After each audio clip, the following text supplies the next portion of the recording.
காதோடு நான் கதை சொல்லுவேன். கதை சொல்வது Priya. Hi friends, welcome back to my channel. இன்றைக்கி நான் உங்களுக்காக ஒரு க்ரைம் ஸ்டோரியோடு வந்திருக்கிறேன். கதைச்சு நாங்கள் டைமை வேஸ்ட் பண்ணாமல் வாங்கோ கதைக்குள்ளே போகலாம். அத்தியாயம் 1.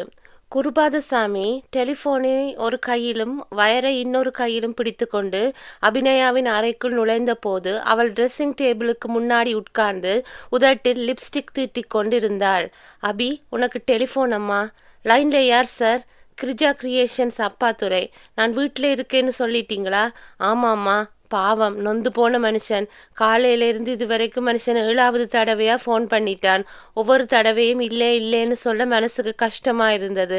அதான் இருக்கேன்னு சொல்லிட்டேன். அவர் தன்னோட படத்தில் நடிக்க சொல்லி என்னோட உயிரை வாங்கிடுவாரு சார். இதமாக பேசி தட்டி கழிச்சிடுமா. ட்ரெஸ்ஸிங் டேபிளில் இருந்து திரும்பி ரிசீவரை வாங்கி ஸ்டட்கள் அசையும் தன் காதுக்கு கொடுத்தாள் அபிநயா. ஹலோ அபிநயாவா? நான் அப்பாத்துரை பேசுகிறேன். சொல்லுங்க. என் படத்தில் நீங்கள் நடிக்கணும்னு ரொம்ப நாளாக ஆசைப்படுறேன். போன வாரம் ஏவிஎம்மில் பார்த்தப்ப 2 வாரம் கழித்து பதில் சொல்கிறேன்னு சொன்னேன். இன்னும் 2 வாரம் ஆகலையே. இப்படி சொல்லி தட்டி கழிக்காதே அபிநயா. உன்னோட சம்மதம் வாங்கின பின்னாடி தான் தினத்தந்தி தினகரனில் முழுப்பக்க விளம்பரம் தரணும். என்னோட முடிவான பதிலை சொல்லட்டுமா? சொல்லு. இன்னும் 1 வருஷத்துக்கு யாருக்குமே நான் கால் ஷீட் கொடுக்க முடியாது. எல்லா டேட்ஸும் டைட்டாக இருக்குது. அப்படி சொல்லாதே அபிநயா. அட்ஜஸ்ட் பண்ணிப்பாரு. அட்ஜஸ்ட் பண்ணுறதா? அது எப்படிங்க முடியும்? ஏற்கனவே லட்சமாக அட்வான்ஸ் வாங்கி கண்ட்ராக்டில் கையெழுத்து போட்டு டேட்ஸை ஒதுக்கி கொடுத்தவங்களுக்கு நான் என்ன பதிலை சொல்ல முடியும்? இந்த படத்தை வேற யாரையாவது போட்டு முடிங்க. அடுத்த வருஷம் பார்க்கலாம். இப்போ எடுக்க போகிற கதை அம்சமான கதை. ஹீரோயின் சப்ஜெக்ட் கண்ணில்லாத பொண்ணு கேரக்டர். சாரி, என்னை வற்புறுத்தாதீங்க. இப்போ இருக்கிற நிலையில் ஒரு நாளைக்கு நான் 18 மணி நேரம் நடிக்கணும்.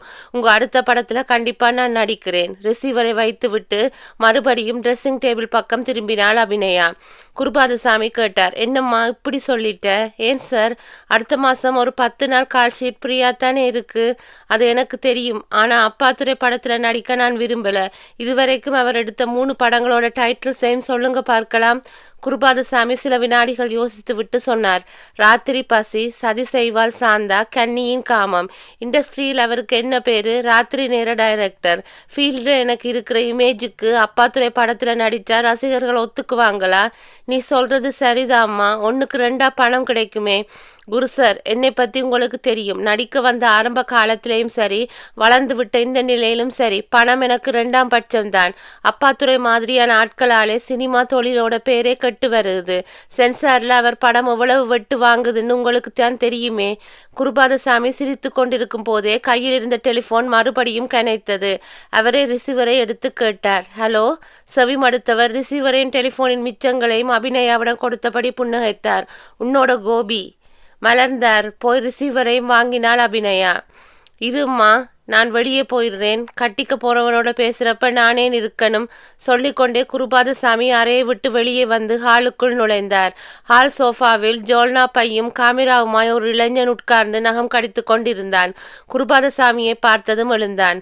வணக்கம் சார். யார் நீங்க? வெள்ளித்திரை பத்திரிகையிலிருந்து வர்றேன் சார். நிருபரா? ஃபோட்டோகிராஃபரா? நிருபர் கம் ஃபோட்டோகிராஃபர் சார். என்ன விஷயம்? என்ன சார் மறந்துட்டீங்களா? அபிநயாவோட பேட்டி வேணும்னு ஃபோனில் கேட்டப்ப இன்னைக்கு வர சொல்லியிருந்தீங்களே. பேட்டி தானே? ஆமாம் சார். கேள்வியெல்லாம் ப்ரிப்பேர் பண்ணி கொண்டு வந்துட்டியா? கொண்டாந்துருக்கிறேன் சார். குருபாதசாமி நிருபர் இளைஞனுக்கு எதிரே இருந்த நாட்காலியில் சாய்ந்து கொண்டார். சரி, பேட்டியை ஆரம்பி. சார். அபிநயா? அபிநயாவுக்கு பேட்டி கொடுக்க நேரமில்லை. அபிநயா கிட்ட கேட்க வேண்டிய கேள்விகளை என்கிட்ட கேட்டா நானே பதில் சொல்லிடுவேன். நான் சொல்கிற பதிலை எல்லாம் அபிநயா சொன்ன மாதிரி உன் பத்திரிகையில் நீ எழுதிடணும். நிருபர் இளைஞன் பால் பாயிண்ட் பேனாவை பிதுக்கி கொண்டான். அபிநயாவுக்கு சொந்த ஊர் எது? கோயமுத்தூருக்கு பக்கத்தில் சாடி வயல்னு ஒரு கிராமம். சொந்த பேரே அபிநயா தானா? அப்பா அம்மா வச்ச பேரு சொர்ணலட்சுமி. சினிமாவில் நடிக்கிறதுக்காக நான் தான் பேரை மாற்றினேன். இந்த சினிமா துறைக்கு அபிநயா எப்படி வந்தாங்க? கலையார்வம்தான். அழகாயிருந்த அபிநயாவுக்கு சின்ன வயசிலிருந்தே சினிமாவில் நடிக்க ஆசை. அப்பா அம்மா இறந்த பிறகு நடிக்கிற ஆசையில் சென்னைக்கு வர அவளை ஏமாத்த இருந்த ஒரு ரவுடிக்கிட்டே இருந்து அவளை காப்பாற்றி நான் வேலை பண்ணிட்டு இருந்த படம் கம்பெனிக்கு கூட்டிட்டு போனேன். டைரக்டர்கிட்ட சொல்லி ஒரு சின்ன ரோல் வாங்கி கொடுத்தேன். அது என்ன படம்? கற்பூர கனவுகள். அபிநயா இன்னைக்கு முன்னணி கதாநாயகிகளில் ஒருத்தரா இருக்காங்க. அந்த வெற்றிக்கு காரணம் என்ன? குருபாதசாமி பதில் சொல்ல வாயை திறக்கும் முன்பு உள்ளே இருந்து அபிநயா வெளிப்பட்டு கொண்டே சொன்னாள். என்னோட வெற்றிக்கு முழு காரணம் குருபாதசாமி சார்தான். அவர் மட்டும் எனக்கு ஆதரவு காட்டாமல் இருந்திருந்தா இந்நேரம் ஒரு அனாதை விடுதியில் உட்கார்ந்திருந்திருப்பேன். எனக்கு அப்பா, அம்மா, குரு, காட்ஃபாதர் எல்லாமே அவர்தான். குருபாதசாமி தன் பின்னந்தரையை கீறிக்கொண்டு சிரித்தார். என்னம்மா நீ? உன்கிட்ட இருக்கிற அபார திறமைதான் இந்த அளவுக்கு உன்னை உயர்த்தி இருக்கு. சாவித்திரிக்கு அப்புறம் நீதான்மா பெண்களோட மனசில் இடம் பிடிச்சிருக்க. நிருபர் இளைஞன் அபிநயாவை ஏறிட்டான். இதுவரைக்கும் நீங்கள் எவ்வளவு படங்கள்ல நடிச்சிருக்கிறீங்க? 27 படம். பிடிச்ச படம்? கோபுர பொம்மைகள். அவார்ட் வாங்குற எண்ணம் இருக்கா? இல்லை. ஜனங்களுக்கு பிடிச்ச மாதிரி நடிக்கணும், அவ்வளவுதான். உங்க எதிர்கால லட்சியம் மனசுக்கு பிடிச்சவரை கல்யாணம் பண்ணிக்கிட்டு சந்தோஷமா குடும்பம் நடத்துறது தான். அப்படின்னா சீக்கிரமே படவுலகை விட்டு போயிடுவீங்களா? ஆமாம். உங்க கல்யாணம் காதல் கல்யாணமா?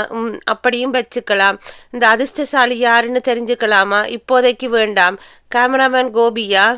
அபிநயா சிரித்தாள். தெரிஞ்சு வச்சுக்கிட்டேன்னு கேட்குறீங்க? பத்திரிகை நிருபர்கள் எல்லாருக்குமே ஒரே மாதிரியான குணம்தான் போலிருக்கு.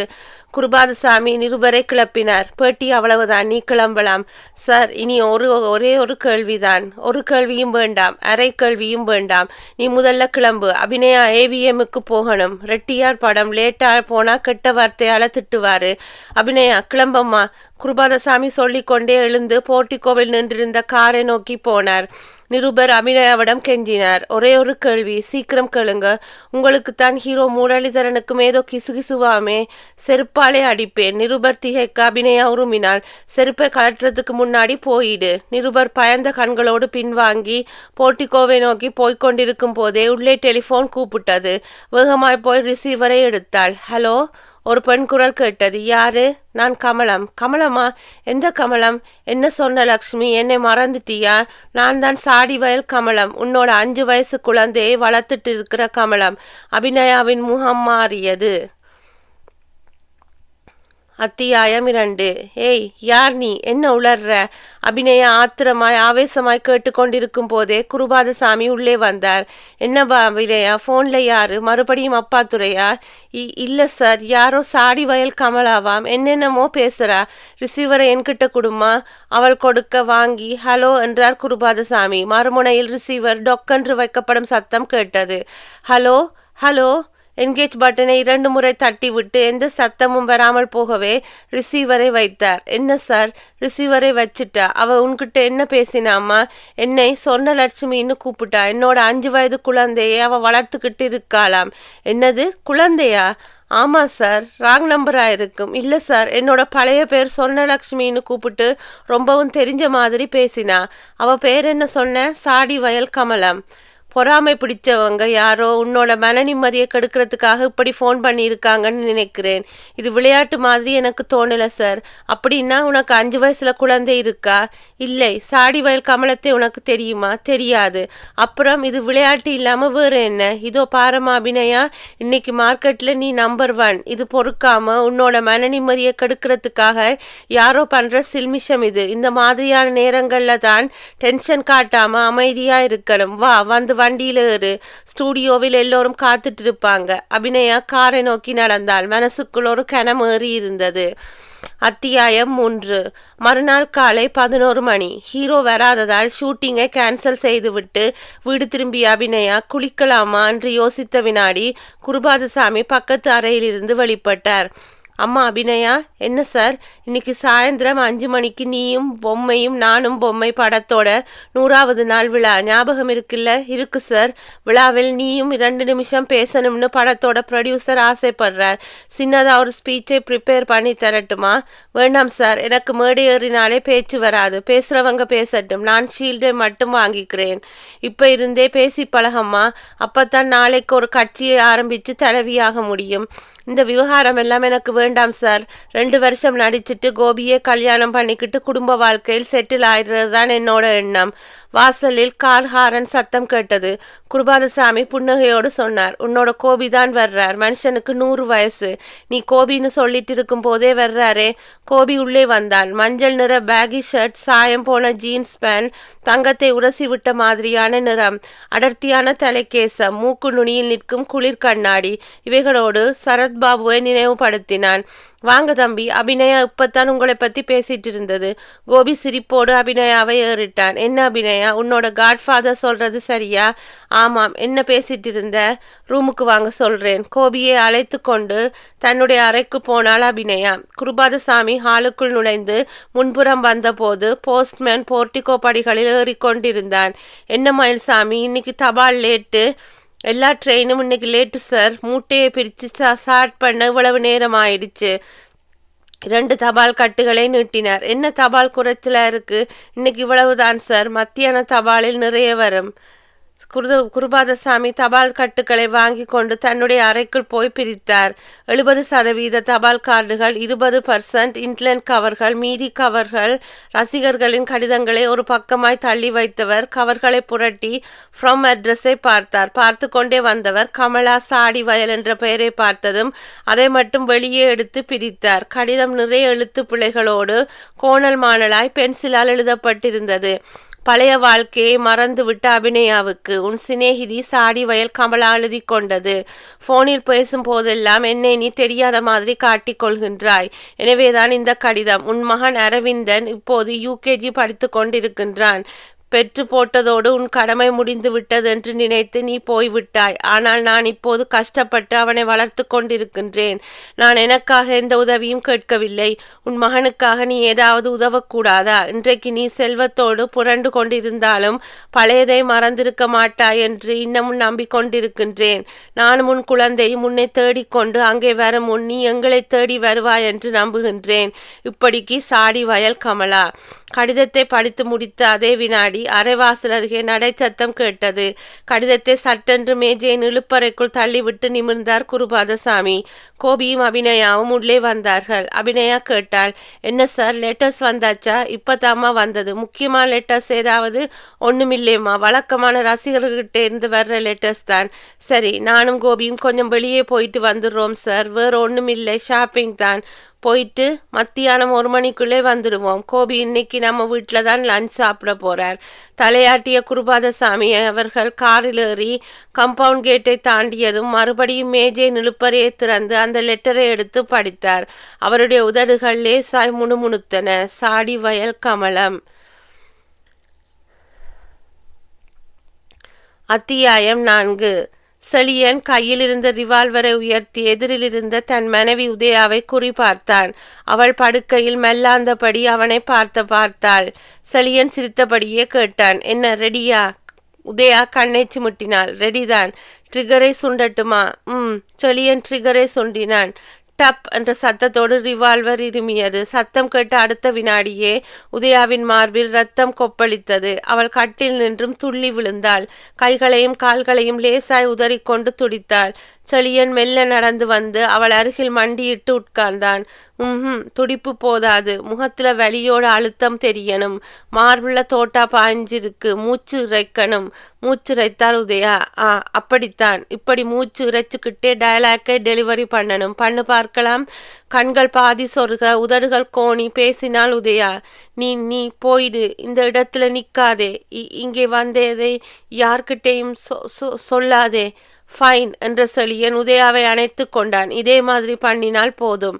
உதயா எழுந்து உட்கார்ந்து சேலையில் மாராப்பு பகுதியில் வெடித்திருந்த பிளட் ஷெல்லையும் பாக்டீரியையும் காட்டினாள். ரிவால்வரின் சத்தம் கண்டதும், எப்படிங்க? ஷெல் வெடித்து ரத்தம் மாதிரி சிவப்பு சாயம் பொங்கி வழியுது. அதுதான் இந்த செழியனோட திறமை. நீங்கள் எலக்ட்ரானிக் கோர்ஸ் படித்து முடித்தது இதுக்காகவாவது உபயோகப்படுகுதே. இன்னைக்கு லெட்டர் எழுதி போட்டியா? போட்டுட்டேன். மொத்தம் எத்தனை லெட்டர் ஆயிடுச்சு? இன்னைக்கு போட்டது 3வது லெட்டர். விடாதே, இன்னும் 10 நாள் இருக்கு. பதில் வர்ற வரைக்கும் லெட்டர் போட்டுக்கிட்டே இரு. என்னங்க, இந்த திட்டம் நாம போட்டது மாதிரியே நடக்குமா? கண்டிப்பா நடக்கும். சொன்னவன் உதயாவின் நுனி மூக்கை செல்லமாய் கிள்ளினான். அத்தியாயம் 5. சினிமா மாத இதழ் ஒன்றை புரட்டி கொண்டிருந்த அபிநயா குருபாதசாமி உள்ளே நுழைந்து அரைக்கதவை தாளிடுவதை வியப்பாய் பார்த்தாள். என்ன சார், உங்ககிட்ட கொஞ்சம் பேசணும்.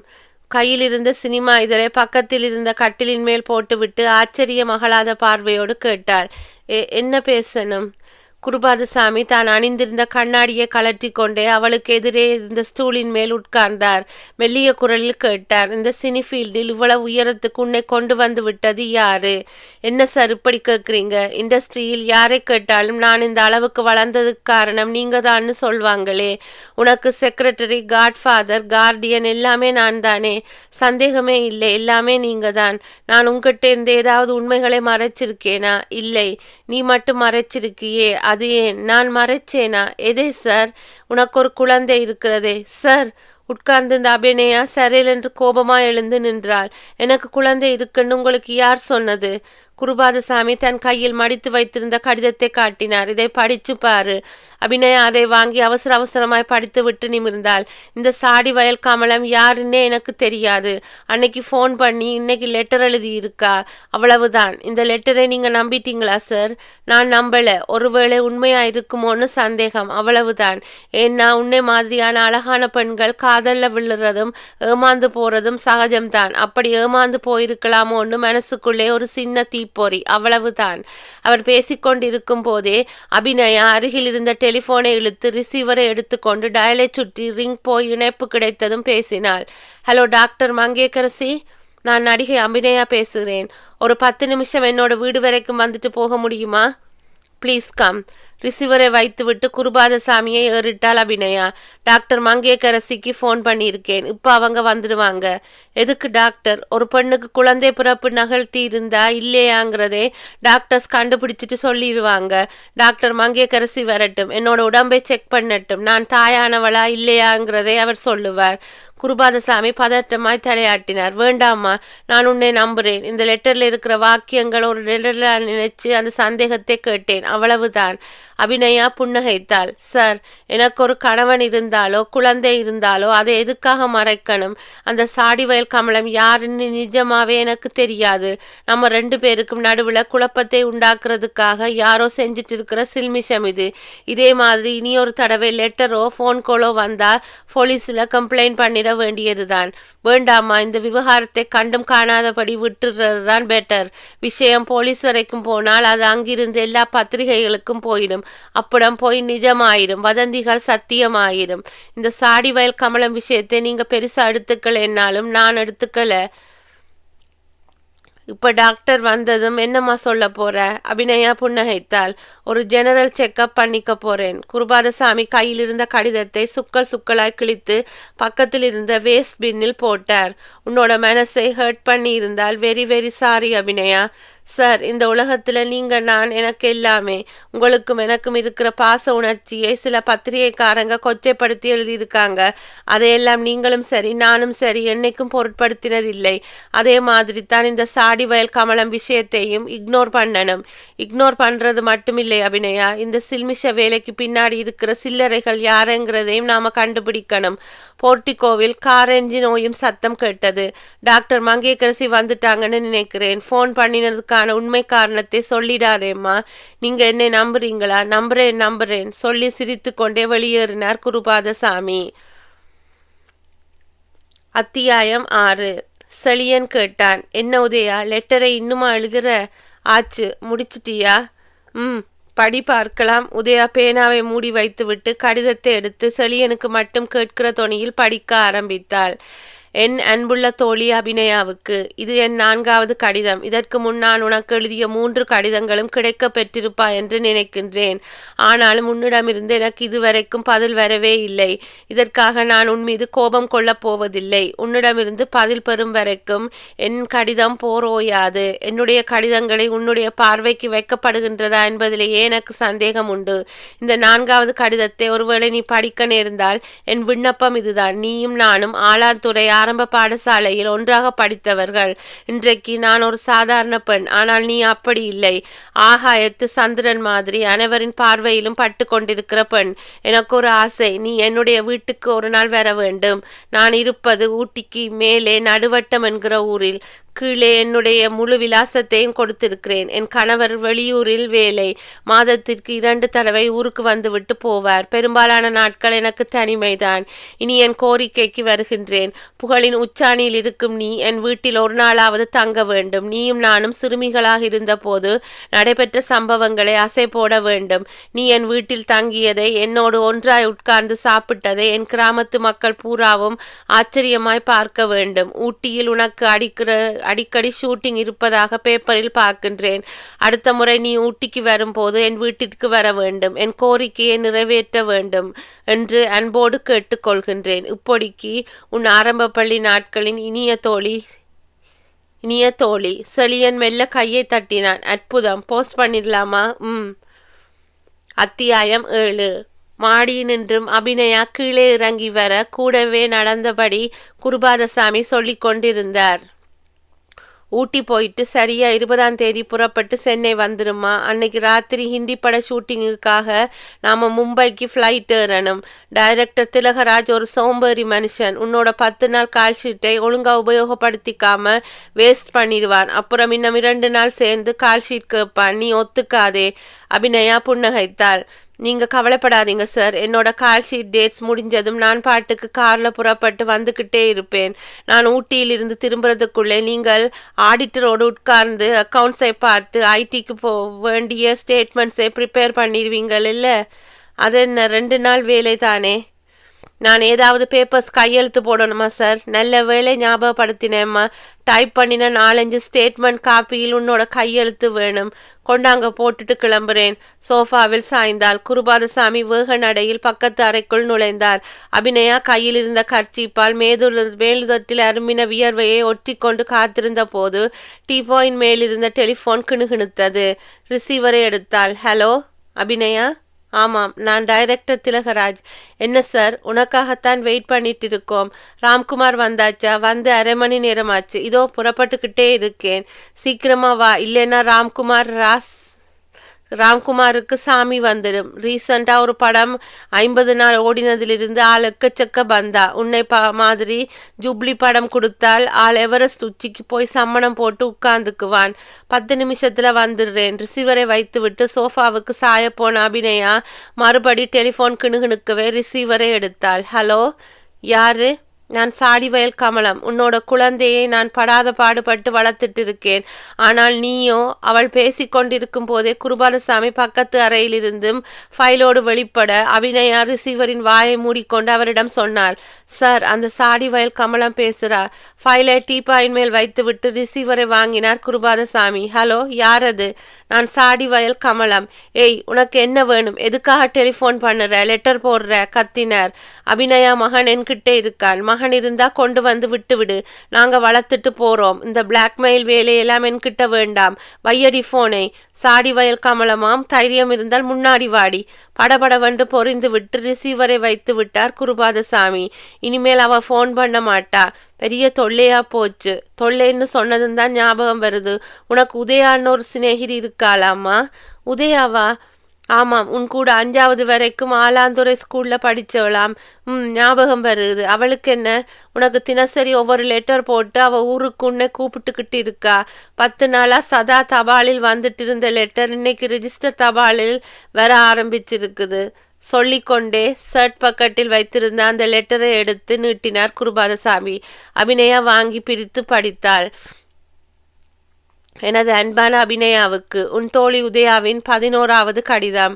உன் முந்தைய கடிதங்கள் உன் பார்வையில் பட்டிருக்காது என்பதில் இந்த கடிதத்தை பதிவு தபாலில் அனுப்பியிருக்கின்றேன். அது உன் பார்வையில் பட்டால் எனக்கு சந்தோஷம். 10 கடிதங்களில் வைத்த கோரிக்கையைத்தான் இதிலும் வைத்திருக்கின்றேன். வெளிப்புற படப்பிடிப்பிற்காக நீ ஊட்டி வரும்போது ஊட்டிக்கு பக்கத்தில் உள்ள நடுவட்டம் கிராமத்திற்கு வந்து ஒரு நாள் என்னோடு நீ தங்க வேண்டும். கீழே என் முகவரியை கொடுத்துள்ளேன். நீ வரும் நாளை ஆவலா எதிர்பார்த்து காத்து கொண்டு இருக்கின்றேன். அபிநயா நிமிர்ந்தாள். குருபாதசாமியிடம் கேட்டாள். இதுக்கு முன்னாடி 10 லெட்டர் எழுதியிருக்கிறாளாமே, என்கிட்ட சார் காட்டல. யாரோ ஒரு ரசிகை வேணுமுன்னே தோழின்னு சொல்லிக்கிட்டு லெட்டர் எழுதுறாளோன்னு நினைச்சிட்டேன். அதுதான் வந்த லெட்டரை எல்லாம் கிழிச்சு போட்டுட்டேன். இன்னைக்கு ரிஜிஸ்டர் தபாலில் வந்ததுனாலே காட்டினேன். ஊட்டியிலிருந்து நடுவட்டம் ரொம்ப தூரமா சார்? ஏம்மா அங்கே போக போறியா? நேரம் கிடைச்சா போயிட்டு வரலாமே. வேண்டாம்மா, அவள் உன்னோட சின்ன வயசு தோழியா இருக்கலாம். அதுக்காக ஒரு பெரிய நடிகையான நீ அவளை போய் பார்க்கறது சரியில்லை. அவளை வேணுமென்னா சென்னைக்கு வர சொல்லி லெட்டர் போடலாம். 2 நாளைக்கு தங்கி இருந்துட்டு போகட்டும். இல்லை சார், ஊட்டியில் எப்படியும் 10 நாள் ஷூட்டிங்குக்காக இருக்க போகிறேன். நேரத்தை ஏற்படுத்திக்கிட்டு போயிட்டு வந்துடுறேன். அவளை சென்னைக்கு வரவழைக்கிறதை காட்டிலும் நான் அவள் வீட்டுக்கு போனாதான் அவளுக்கு சந்தோஷம். சரி, அப்படியே போனாலும் அங்கே ராத்திரி தங்குற வேலையெல்லாம் வேண்டாம். 1 மணி நேரம் இருந்துட்டு திரும்பிடு. தலையாட்டிய அபிநயா தன் ஜாக்கெட் பிளவில் குத்தியிருந்த பேனாவை எடுத்து கொண்டாள். ஃபைலில் எங்கெங்கே கையெழுத்து போடணும்? சீக்கிரமாக காட்டுங்க சார். டைரக்டர் திலகராஜ் வேற ஃபோன் பண்ணிட்டார். ஹீரோ ராம்குமார் 1/2 மணி நேரமாய் வந்து காத்துக்கிட்டு இருக்காராம். காத்துக்கிட்டு இருக்கட்டும். ஒரு காலத்தில் உன்னை மேக்கப்போடு ஒரு நாள் பூரா காக்க வச்சவன் இல்லையா? சிரித்து கொண்டே ஃபைலை பிரித்து கையெழுத்து போட வேண்டிய இடங்களை காட்டினார் குருபாதசாமி. அத்தியாயம் 8. ஊட்டி. அவுட்டோர் வேன் ஓரமாய் ஒதுங்கி நிற்க ரோஸ் நிற மார்க்கச்சையும் பாவாடை அணிந்த பெண்கள் தொப்புளை காட்டி கொண்டு ஹீரோயினுக்கு பின்னால் லல்லலா பாட காத்து கொண்டிருந்தார்கள். யோவ் நடராஜ், உதவி டைரக்டர் கூப்பிட்டார். என்ன சார்? அந்த டேப்பை ஆன் பண்ணு. பாட்டோட நெக்ஸ்ட் என்சோ பார்க்கலாம். அந்த நடராஜ் டேப் ரிகார்டரின் பட்டனை தட்டினான். காசட் சுழல எஸ்பிபியின் குரல் காற்றில் கலந்தது. ஆத்தோரம் பூத்திருக்கு ஆவாரம்பூ, பாட்டி ராசாத்தி ஒரு தெம்மாங்கு. ஆஃப் பண்ணையா. கேசட்டின் சுழற்சி நின்றது. இந்த ஸ்டென்சாவுக்கு டான்ஸ் மூவ்மெண்ட்ஸ் பார்த்தாச்சு சார். டான்ஸ் மாஸ்டரை கூப்பிடியா? அவர் சாப்பிட போயிருக்கிறார் சார். அந்த மனுஷன் ஒரு நாளைக்கு 9 வேளை தின்பானா? எப்போ கேட்டாலும் சாப்பிட்டுக்கிட்டு இருக்கானே. சார், அபிநயா ஸ்பாட்டுக்கு வந்தாச்சு. உதவி டைரக்டர் திரும்பி பார்த்து காரில் நின்று இறங்கி கொண்டிருந்த அபிநயாவை கண்களில் வாங்கினார். இந்த காஸ்டியூமில் அபிநயா டக்கரா இருக்கா? அவளுக்கு எல்லாமே டக்கர் தான் சார். கேமராமேன் கோபி கொடுத்து வச்சவன். குருபாதசாமி மாதிரி ஒரு காட்ஃபாதர் கிடைச்சா கழுதை கூட ஸ்டார் ஆயிடும். அபிநயா பக்கத்தில் வந்ததும் பேச்சை நிறுத்தி கொண்டார்கள். ஒரு சேர் விரித்து உடனே போடப்பட்டது. உட்காரம்மா. டைரக்டர் அங்கே கேமராமேனோட லொக்கேஷன் பார்க்க அந்த மேட்டுக்கு போயிருக்கார். இன்னைக்கு சாயந்தரத்துக்குள்ள பாட்டு ஷெட்யூல் முடிஞ்சிருமா? ஆமா, நாளைக்கு ஷூட்டிங் ஷெட்யூல் வேற ஸ்பாட்டுக்கு போகுது. எங்கே? பைக்காரா போற வழியில் நடுவட்டம்னு ஒரு கிராமம். அந்த கிராமத்தை சுற்றி பியூட்டிஃபுல் லொகேஷன்ஸ் இருக்காம். ஃபைட்டிங் சீனையும் இன்னொரு டூயட் சாங்கையும் அங்கேயே வச்சுக்கலாம்னு டைரக்டர் சொன்னார். நடுவட்டமா? மலர்ந்தாள் அபிநயா. ஏம்மா, உங்களுக்கு அந்த கிராமத்தை பற்றி தெரியுமா? போனதில்லை, கேள்விப்பட்டிருக்கிறேன். நாம் என்னைக்கு அங்கே போகிறோம்? நாளைக்கு காலையில் 10 மணிக்கு. 2 நாள் அங்கே தங்க போகிறோம். இடம் டிராவலர்ஸ் கெஸ்ட் ஹவுஸ்ன்னு ஒன்று அங்கே இருக்கு. ரூம்களுக்கு ஏற்பாடு பண்ண ப்ரொடியூசர் போயிருக்கார். இந்த 2 நாட்களில் உதயாவை போய் பார்த்துட்டு வந்து விடலாம். அபிநயாவின் மனசுக்குள் ஒரு சந்தோஷ எண்ணம் ஓடியது. அத்தியாயம் 9. விஸ்கியில் ஐஸ் கியூப்ஸை போட்டு பிளாஸ்டிக் ஸ்டிக்கால் கலக்கி கொண்டே கூப்பிட்டார் செழியன். உதயா, நடுவட்டம் டிராவல்ஸ் பங்களாவில் தங்கி இருக்கிற அபிநயா இன்னைக்கு ஷூட்டிங் முடிஞ்சதுமே உன்னை பார்க்க வரலாம். ஷூட்டிங் எத்தனை மணிக்கு முடியும்? சாயந்தரம் 6 மணிக்கு. அவள் வருவான்னு என் மனசுக்கு தோணலை. கண்டிப்பாக வருவா. அவள் வர்ற வரைக்கும் எனக்கு நம்பிக்கை இல்லை. நீ எழுதின லெட்டர்ஸை அவள் கண்டிப்பாக படிச்சிருப்பா. இவ்வளவு தூரம் வந்திருக்கிறவ 3 கிலோமீட்டர் தூரம் தள்ளி இருக்கிற உன்னை பார்க்க வராமல் போவாளா? பார்க்கலாம். சரி, ஒரு பெக் விஸ்கி சாப்பிட்றியா? கொடுத்தா சாப்பிட்றேன். செழியன் விஸ்கி பாட்டிலின் மூடியை திறந்து டம்ளரில் வார்க்க உதயா சொன்னாள். லார்ஜே ஊத்திருங்க, ஐஸ் கியூப்ஸ் வேண்டாம். குடிகாரி, வர வர நீ என்னையே மிஞ்சிட்ட. நான் வீட்டில் இல்லாதப்ப கூட 2 ரவுண்ட் சாப்பிட்ட போல இருக்கே. ஐயோ சாமி, சத்தியமாக கிடையாதுங்க. இதோ பார், இந்த குடிக்கிற விஷயத்தை எல்லாம் எதுக்காக சாமியை இழுக்கிற? தாராளமாக குடி, ஆனால் கொஞ்சம் மிதமாக இருக்கட்டும். அப்புறம் சொல்லுங்க. இனி 2 நாளைக்கு குடிக்காதே. அதாவது அபிநயா உன்னை பார்த்துட்டு போகிற வரைக்கும். கஷ்டமாச்சே. முயற்சி பண்ணுறேன். அத்தியாயம் 10. புரொடியூசர் தன் மணிக்கட்டில் இருந்த வாட்சை பார்த்துவிட்டு எதிரே நின்றிருந்த அபிநயாவை ஏறிட்டார். சிநேகிதியை பார்க்க இவ்வளவு நேரத்துக்கு மேலேயா போற? இருட்டிட்டுக்கிட்டு வருகுதே. அபிநயா புன்னகைத்தாள். அட்ரஸ் கிளியரா இருக்கு. போயிட்டு ஒரு நாள் ராத்திரி அவ வீட்டில் தங்கிட்டு நாளை காலையில் 8 மணிக்கெல்லாம் ஷூட்டிங் ஸ்பாட்டுக்கு வந்துடுவேன். உங்க மாருதியோட சாவியே கொடுங்க சார். நீயே டிரைவ் பண்ணிட்டு போறியா? ஆமா. முத்துவை கூட அனுப்பட்டுமா? அட என்ன சார் இப்படி பயப்படுறீங்க? நான் நாளை காலையில் 8 மணிக்கு முழுசா உங்க முன்னாடி வந்து நின்னா போதும் இல்லையா? அவர் காரின் சாவியை எடுத்து கொடுத்தார். அபிநயா வாங்கி கொண்டு டிராவல்ஸ் பங்களாவுக்கு வெளியே நின்றிருந்த குங்கும நிற மாருதியை நோக்கி போனாள். காரை கிளப்பிய போது நேரம் 6:05. உதயாவின் அட்ரஸை ஒரு முறை மனதிற்குள் வாசித்து கொண்டு ஆக்சிலேட்டரை அழுத்தினாள். கார் பறந்தது. உதயாவின் வீடு இருந்த திசை நோக்கி விரைந்தது. அத்தியாயம் 11. லேசா இருட்டி கொண்டு வந்த அந்த சாயந்தர நேரத்தில் உதயாவின் வீட்டை கண்டுபிடித்து வாசலுக்கு முன்பாய் காரை நிறுத்திய அபிநயா ஆச்சரியப்பட்டாள். வீடு கிராம எல்லையை விட்டு ஒதுங்கி தனியாக இருந்தது. சுற்றுப்புறத்தில் எந்த வீடும் இல்லை. தொலைவில் மலைத்தொடர் மட்டும் ராபின் ப்ளூ நீளத்தில் பார்டர் கட்டின மாதிரி தெரிந்தது. அபிநயா காரை விட்டு இறங்கி கொண்டிருக்கும் போதே உதயா உள்ளே இருந்து ஓடி வந்தாள். வா அபிநயா. அபிநயா மார்புக்கு குறுக்காய் கைகளை கட்டி கொண்டு உதயாவையே பார்க்க அவள் கேட்டாள். என்ன பார்க்கிற? 10-12 வயசுல பார்த்த முகம் கொஞ்சம் கூட மாறவே இல்லை. அதே மூக்கு, அதே கண்ணு. நீ மட்டும் என்னவாம்? சரி சரி உள்ளே வா. அபிநயாவின் கையை பற்றி உள்ளே கூட்டி போனாள். நீ வருவேங்கிற நம்பிக்கையே எனக்கு இல்லை. ஏன் அப்படி? ஒரு காம்ப்ளெக்ஸ் தான். நான் பள்ளத்துல, நீ உயரத்துல. நான் சத்தம் போட்டால் உனக்கு கேட்குமா? கேட்காமலா வந்திருக்கிறேன்? வீட்டுக்குள்ளே நுழைந்தார்கள். எப்படி இருக்கு வீடு? நல்லா தான் இருக்கு. ஆனா என்ன ஆனா? அக்கம் பக்கத்தில் ஒரு வீடு கூட இல்லையே. இந்த ஏரியா வந்து தான் வீடு கட்டணுமா? என்ன செய்யறது? வீட்டு மனை இங்கே தான் குறைஞ்ச விலைக்கு கிடைச்சது. என் கணவரோட ஆஃபீஸில் இருந்தவங்க மொத்தம் 11 பேர் இங்கே மனை வாங்கி போட்டாங்க. எல்லோரும் வீடு கட்டுவாங்கன்னு நினைச்சு தான் நாங்கள் முதல்ல கட்டிட்டோம். அப்புறம் யாரும் கட்டிலையாக்கும்? ஆமாம், கட்டிலில் உட்கார்ந்தார்கள். உன் வீட்டுக்காரருக்கு என்ன வேலை? ஒரு மெடிக்கல் கம்பெனியில் சேல்ஸ் ரெப் உத்தியோகம். மாசத்துக்கு 20 நாள் வெளியூர் டூர். இப்போ கூட டூரில் தான் இருக்கிறார். இந்த 10 நாளாவது ஒழுங்கா வீட்டில் இருக்கிறாரா இல்லையா? அதெல்லாம் இருப்பார். கல்யாணமாகி எவ்வளவு வருஷமாச்சு? 2 வருஷம். அம்மா ஆகல போல இருக்கு. இனிமேல் தான். உன் கணவரோட போட்டோவை காட்டேன். அதோ அவளுக்கு பின்னால் இருந்த சுவரில் போட்டோவை காட்ட அபிநயா திரும்பி பார்த்தாள். புன்னகைத்தாள். என்ன அபிநயா சிரிக்கிற? சினிமாவில் வர்ற வில்லன் மாதிரி கிராப்பும் மீசையுமா இருக்கிறார். பார்க்கறதுக்கு தான் அப்படி இருக்கிறார். ஆனால் மனசு தங்கம். இந்த 2 வருஷத்துல ஒரு நாளாவது என்னை அவர் அதட்டினதே இல்லை. பரவாயில்லையே. சரி, என்னை பற்றி கேட்டது போதும். உன்னை பற்றி சொல்லு. உனக்கு எப்போ கல்யாணம்? சீக்கிரமே. என்ன காதல் கல்யாணமா? அதே தான். ஆள் யாரு? உனக்கு இன்விடேஷன் வரும், அப்போ தெரிஞ்சுக்கலாம். உனக்கு இந்த நடிகை வாழ்க்கை பிடிச்சிருக்கா? பிடிச்சிருக்கு. ஒரு நடிகை ஆகணும்னு தானே ஊரை விட்டு ஓடி வந்தேன். இதில் நிம்மதி இருக்கா? அனாவசிய பிரச்சனைகளுக்கு இடம் கொடுக்காம நாம தொழிலை மட்டும் கவனிச்சால் நிம்மதி இருக்கும். இன்னைக்கு ராத்திரி நீ என் கூட தங்கணும். முடியாது கிடையாதுன்னு சொல்லிட்டு கிளம்பினா நான் விட மாட்டேன்.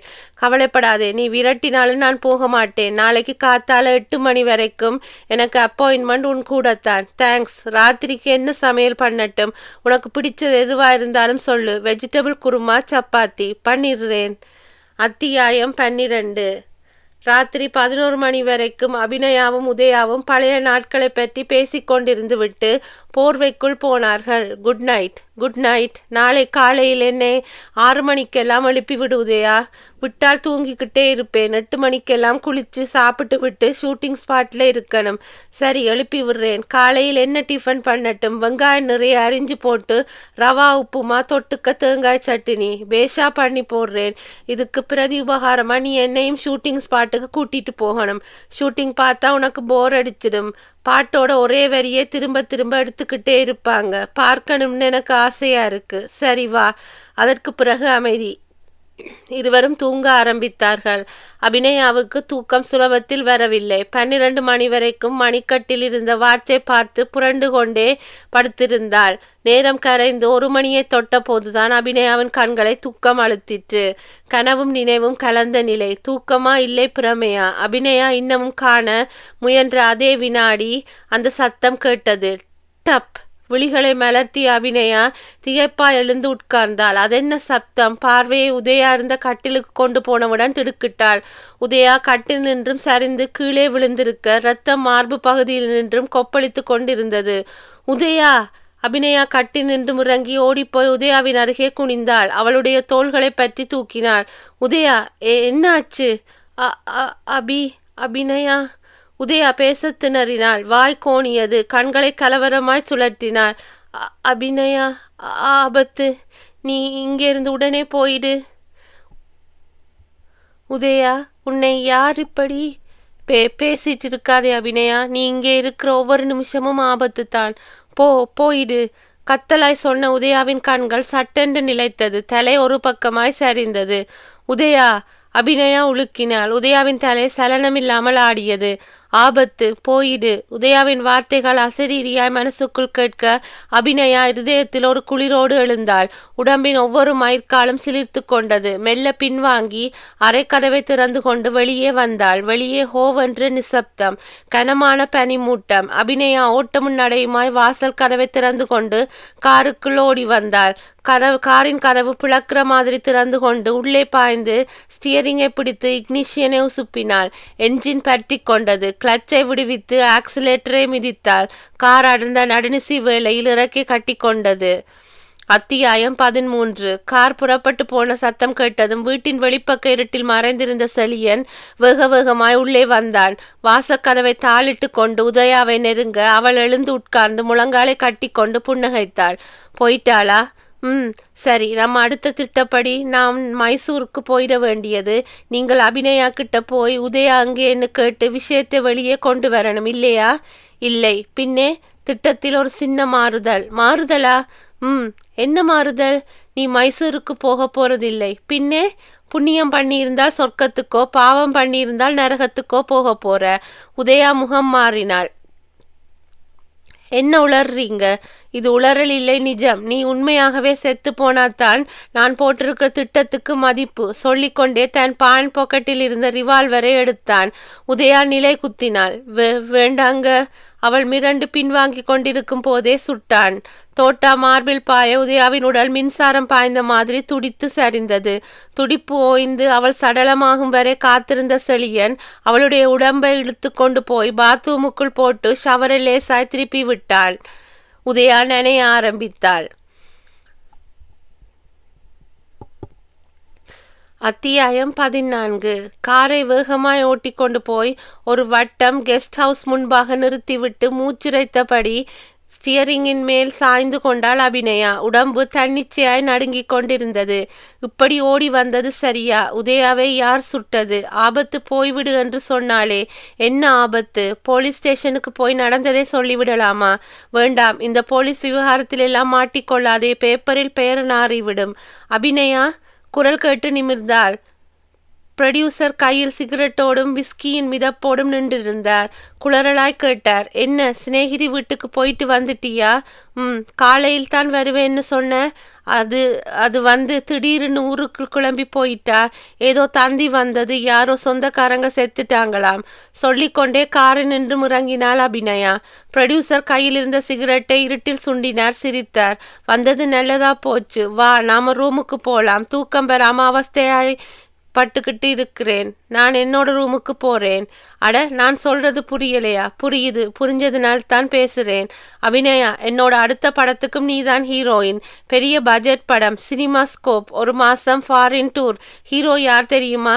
அந்த பேச்செல்லாம் வேற எவகிட்டையாவது வச்சுக்குங்க. முதல்ல வழியே விடுங்க. என்ன அபிநயா, நடிக்க வந்துட்டு இப்படி பத்தினித்தனம் பார்த்தால் எப்படி? அட்ஜஸ்ட் பண்ணிக்க. கையை பிடித்தார் ப்ரொடியூசர். கையை எடுக்கிறியா இல்லையா? ஏய், எட்ரா கையை. ப்ரொடியூசர் மிரண்டு போய் கையை விட்டார். அபிநயா பொறிந்தாள். விடிந்ததும் நான் சென்னை கிளம்புறேன். உனக்கு அட்ஜஸ்ட் பண்ணிக்கிட்டு போகிற எவளையாவது ஹீரோயினா போட்டுக்க. அவருடைய விஸ்கி போதை கலைந்து கொண்டிருக்க அபிநயா தன் அறையை நோக்கி வேகமாய் போனாள். அத்தியாயம் 15. ராத்திரி முழுவதும் ஷவரில் நனைந்து ஊறி வெளிரி போயிருந்த உதயாவின் உடலை போலீசார் வெளியே கொண்டு வந்து போட்டார்கள். நடுவட்டம் போலீஸ் ஸ்டேஷனை சேர்ந்த சப் இன்ஸ்பெக்டர் தேவ்ராஜ் பாடியருகே மண்டியிட்டு உட்கார்ந்து கையில் இருந்த லாட்டியில் உடம்பை புரட்டினார். உடம்பில் இருந்த இரத்தக்கரை முழுவதையும் தண்ணீர் கழுவியிருக்க தோட்டா பாய்ந்த இடம் மட்டும் இளஞ்சிவப்பு காயத்தோடு தெரிந்தது. போலீஸ் ஏட்டு அவர் அருகே குனிந்தார். ரேப் அட்டெம்ப்ட் எதுவும் இல்லை சார். சேலை கட்டு ஒழுங்கா இருக்கு. உடம்புல நகைக்கீறல் இல்லை. கொலை செய்கிற எண்ணத்தோடு தான் வந்திருக்காங்க. பொண்ணோட புருஷனை கூப்பிடியா? சிவந்த கண்களோடு சுவருக்கு சாய்ந்து நின்றிருந்த செழியனை ஏட்டு கூட்டிட்டு வந்து முன்னால் நிறுத்தினார். நீங்க தான் பாடியை முதல்ல பார்த்தீங்கள் இல்லையா? ஆமா. எத்தனை மணிக்கு பார்த்தீங்க? காலையில் 8:30 மணிக்கு. ராத்திரி நீங்க எங்க போயிருந்தீங்க? கடந்த 4 நாளாவே நான் டூரில் இருந்தேன் சார். இன்னைக்கு காலையிலே தான் நடுவட்டம் வந்தேன். வீட்டுக்கு வந்து பார்த்ததுமே ஷாக் ஆகிட்டேன். கதவெல்லாம் திறந்து கிடந்ததா? ஆமாம். வீட்டில் வச்சிருந்த வேல்யூபிள் திங்ஸ் எதுவும் காணாமல் போயிருக்கா? இல்லை சார். இவ்வளவு ரிமோட்டான ஏரியாவிலே என் வீட்டை கொண்டாந்து கட்டியிருக்கீங்க. அது தப்புன்னு இப்போத்தான் தெரியுது சார். சரி, இந்த கொலையை யார் பண்ணியிருப்பாங்கன்னு நினைக்கிறீங்க? உதயா ரொம்ப நல்லவ சார். யாரையும் கடிஞ்சு கூட பேச மாட்டா. அவளுக்கும் ஒரு விரோதி இருக்காங்கன்னு நினைக்கும் போது எனக்கு ஆச்சரியமாயிருக்கு. நீங்கள் எந்த கம்பெனியில் வேலை பார்க்குறதா சொன்னீங்க? எல்கோ கெமிக்கல் கம்பெனியில். Sales rep? ஆமாம். உதயாவுக்கு அப்பா அம்மா யாரும் இல்லை. அவளுக்கு பெரியப்பா மட்டும்தான். அவர் திருவனந்தபுரத்தில் இருக்கின்றார். உங்கள் கல்யாணம் காதல் கல்யாணமா? ஆமாம். ஆனால் எந்த பக்கமும் எதிர்ப்பில்லாமல் கல்யாணம் நடந்தது. இந்த வீட்டில் உதயாவோட ரூம் எது? அவளுக்குன்னு இந்த வீட்டில் தனி ரூம் கிடையாது சார். அவளோட திங்ஸ் எல்லா அறையிலேயும் இருக்கும். சப் இன்ஸ்பெக்டர் தேவ்ராஜ் கண்களை காட்ட 2 கான்ஸ்டபிளோடு வீட்டை அலச ஆரம்பித்தார். அத்தியாயம் 16. டாக்டர் திலகராஜ் பதறி அடித்து கொண்டு ப்ரொடியூசரின் அறைக்குள் நுழைய அவர் போர்வைக்குள்ளிருந்து வெளிப்பட்டார். சார், என்னையா? அபிநயா ஒரு டாக்ஸி வச்சு கோயமுத்தூருக்கு கிளம்பி அங்கிருந்து ஃப்ளைட் மூலமாக சென்னை புறப்பட்டு போக ஏற்பாடு பண்ணிட்டு இருக்கா. காரணம் கேட்டால் ப்ரொடியூசரை போய் கேளுன்னு சொல்கிறா. உங்களுக்குள்ளே என்ன சார் நடந்தது? கழுதை போகட்டும் விடு. டைரக்டர் அதிர்ந்தார். என்ன சார் இவ்வளவு சுலபமாக சொல்லிட்டீங்க? அபிநயா இன்னைக்கு மார்க்கெட்டில் நம்பர் 1 ஹீரோயின். அவள் கால்ஷீட் கிடைக்காதான்னு ப்ரொடியூசர்ஸ் ஒவ்வொருத்தரும் அலைமோதிட்டு இருக்காங்க. நீங்கள் என்னடான்னா இவ்வளவு அலட்சியமாக சொல்கிறீங்களே. ராத்திரி என்ன சார் நடந்தது? ரூமுக்கு வா, ஜாலியாக பேசிகிட்டு இருக்கலாம்னு கூப்பிட்டேன். ஸ்லிப்பரை கலட்டுவேன்னு சொல்கிறா. சார், நீங்கள் தப்பு பண்ணிட்டீங்க. அபிநயா மெத்த நடிகங்க மாதிரி இல்லை. 2 இயர்ஸ் சீனில் கூட ஒதுங்கித்தான் நடிப்பாங்க. அனாவசியமாக தொடுறது, கட்டி பிடிக்கிறது, ரெட்டை அர்த்த வசனம் பேசுறது இதெல்லாம் அவளுக்கு பிடிக்காது. ஆழம் தெரியாமல் காலை விட்டுட்டீங்களே சார். அவள் போனா போறா, விடையா. அவளுக்கு வேறு எவளையாவது போட்டுட்டு முடி. இந்த பத்தினி போனா போயிட்டு போறா. ராத்திரி என் காரை வாங்கிட்டு எந்த எஸ்டேட் ஓனர் வீட்டுக்கோ போய் படுத்துட்டு வந்தாலோ. கேட்டா சிநேகிதி வீட்டுக்கு போனேன்னு கதை விடுறா. சார், நீங்கள் வந்து ஒரு வார்த்தை பேசுனீங்கன்னா அவள் சமாதானம் ஆயிடுவா. அவகிட்ட மன்னிப்பு கேட்க சொல்றியா? அவள் போகட்டும். சென்னைக்குத்தானே போறா. அங்கே போய் அவளை நான் பார்த்துக்கிறேன். சார், வந்து வேற ஒருத்தியை போட்டு படம் எடுக்கிறதா இருந்தா எடு. இல்லை நீயும் போய்கிட்டே இரு. விஸ்கி அவர் வாயிலிருந்து வெகுவாய் நார கத்தினார். அத்தியாயம் 17. சென்னை. சாயந்தரம் 5 மணி. அபிநயாவை பார்த்து ஆச்சரியப்பட்டார் குருபாதசாமி. அட, என்னம்மா ஊட்டியிலிருந்து திடுதிப்புன்னு வந்து நிற்கிற? ஷூட்டிங் என்னாச்சு? கேன்சல். சொல்லிக்கொண்டே சோஃபாவில் சாய்ந்தாள் அபிநயா. உதயாவின் நினைவுகளில் மனமும் விமான பயணத்தில் உடம்பும் களைத்து போயிருந்தது. கேன்சலா? ஏன்? அபிநயா அவரை ஏறிட்டாள். சார், எனக்கு அந்த படத்தில் நடிக்க பிடிக்கல. என்னம்மா நடந்தது? அந்த ப்ரொடியூசர் யோகேஸ்வரன் ஒரு பொம்பளை பொறுக்கி. குருபாதசாமி புன்னகைத்தார். தப்பா நடந்துக்கிட்டானா? நடந்துக்க பார்த்தான். வான் பண்ணிட்டு வந்துட்டேன்.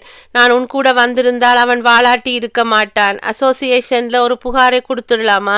வேண்டாம் சார். இந்த விஷயம் வெளியே வந்தால் கோபி ஒரு மாதிரியா ஃபீல் பண்ணுவார். அதுவும் சரிதான். ஆடிட்டர் ஒர்க்கெல்லாம் முடிஞ்சுதா சார்? முடிஞ்சுதும்மா. நாளைக்கு காலையில் நானும் ஆடிட்டரும் ஐடி ஆஃபீஸுக்கு போகணும். நீ போய் ரெஸ்ட் எடும்மா. ரொம்ப டயர்டாக இருக்க. மற்றதை அப்புறம் பேசிக்கலாம். ஏதாவது ஃபோன் கால் வந்ததா? நான் பார்த்துக்கிறேன். போம்மா. நிம்மதியாக 2 மணி நேரம் படுத்து தூங்கி எந்திரி. அபிநயா மாடிப்படிகளில் ஏறி தன்னுடைய அறைக்குள் நுழைந்து கதவை சாத்தி கொண்டு கட்டிலில் சாய்ந்தாள். உதயா கனமாய் இருதயத்தில் மோதினாள். அவளை யார் கொன்றிருப்பார்கள்? உதயாவின் வீட்டுக்கு போயிருக்க கூடாது. அவளை கெஸ்ட் ஹவுஸுக்கு வரச் சொல்லி பார்த்து பேசி இருக்க வேண்டும். மகா தப்பு பண்ணிவிட்டேன். யோசனைகளோடு புரண்டு கொண்டிருந்தவளை தலைமாட்டில் இருந்த டெலிஃபோன் முணுமுணுத்து கூப்பிட்டது. ரிசீவரை எடுத்தாள். ஹலோ அபிநயா, நான் கோபி. என்ன ஆச்சரியப்படுறியா? நீ ஊட்டியிலிருந்து வந்தது ஒரு 5 நிமிஷத்துக்கு முன்னாடி தான் எனக்கு தெரியும். எப்படி தெரியும்? என்னோட ஃப்ரெண்ட் ஒருத்தன் ஏர்போர்ட்டில் உன்னை பார்த்தானாம். உடனே ஃபோன் பண்ணி எனக்கு தகவல் சொல்லிட்டான். ஆமாம், ஊட்டியிலேருந்து 10 நாள் ஷூட்டிங்குன்னு புறப்பட்டு போன 3 நாளில் திரும்பிட்ட. என்ன விஷயம்? கொஞ்சம் லடாய். யார் யாருக்கு? எனக்கும் ப்ரொடியூசருக்கும். என்ன லடாய்? பேசின பணத்தை கொடுக்காம ஏமாத்த பார்த்தான். அதுவும் இல்லாமல் பிஹேவியரும் சரியில்லை. டாட்டா காட்டிட்டு வந்துட்டேன். நீ அந்த படத்துக்கு புக் ஆகும் போதே நினைச்சேன் உனக்கும் அந்த ப்ரொடியூசருக்கும் ஒத்து வராதுன்னு. சரி, இப்போ என்ன பண்ணிட்டு இருக்க? ஜெர்னி டயர்ட், படுத்து தூங்கலாம்னு ரூமுக்கு வந்தேன். சரி தூங்கு. தேவியை எப்போ பார்க்கலாம்? நாளை காலையில் 10 மணிக்கு நானே உங்கள் வீட்டுக்கு வர்றேன். நம்ம கல்யாணத்தை சீக்கிரமே நடத்துறதை பற்றி கொஞ்சம் பேசணும். ஆஹா, பேசலாமே. நாளை காலையில் பார்க்கலாம். அபிநயா ரிசீவரை எடுத்து வைத்துவிட்டு படுக்கையில் மெல்ல அந்தாள். மறுபடியும் உதயா மனசுக்குள் நிரம்பினாள். உதயாவின் விஷயத்தை கோபியிடம் சொல்லலாமா வேண்டாமா?